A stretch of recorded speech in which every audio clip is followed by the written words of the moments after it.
আরোগ্য ক্লিনিকে এসেছি।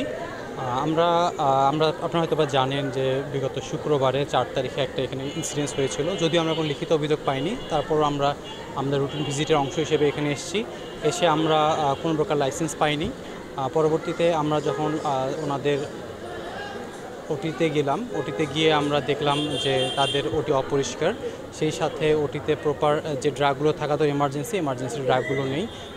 এছাড়াও জিএ মেশিন 2টা ওটি মিলে একটা, আর আদার্স যেগুলো সম্পূর্ণ অব্যবস্থাপনা রয়েছে। এবং আরও কিছু আমাদের অভিযোগ পরিলক্ষিত হয়েছে, যেমন প্রতিটা অপারেশনে কোনো প্রকার সহকারী ডক্টরের সহকারী হিসেবে থাকছেন না, একজন ডক্টর মেইন সার্জরি অপশন করছেন।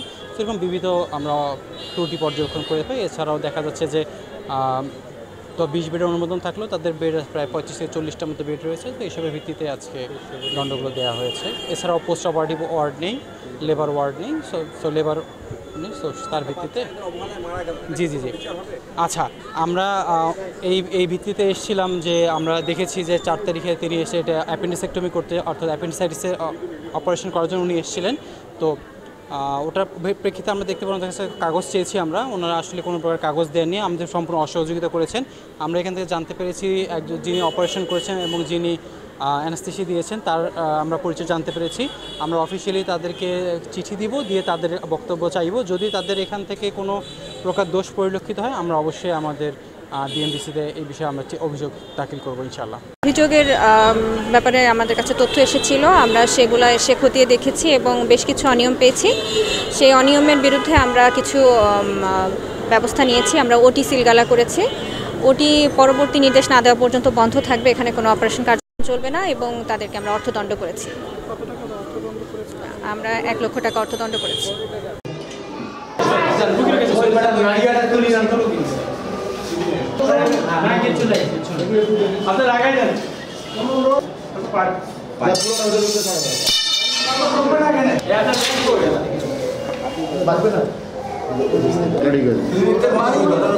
অনেক পেশেন্ট আছে।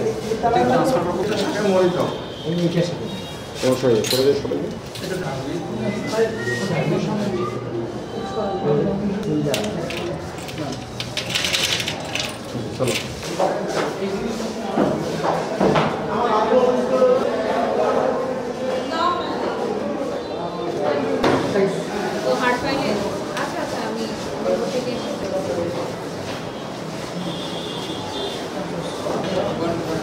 আমি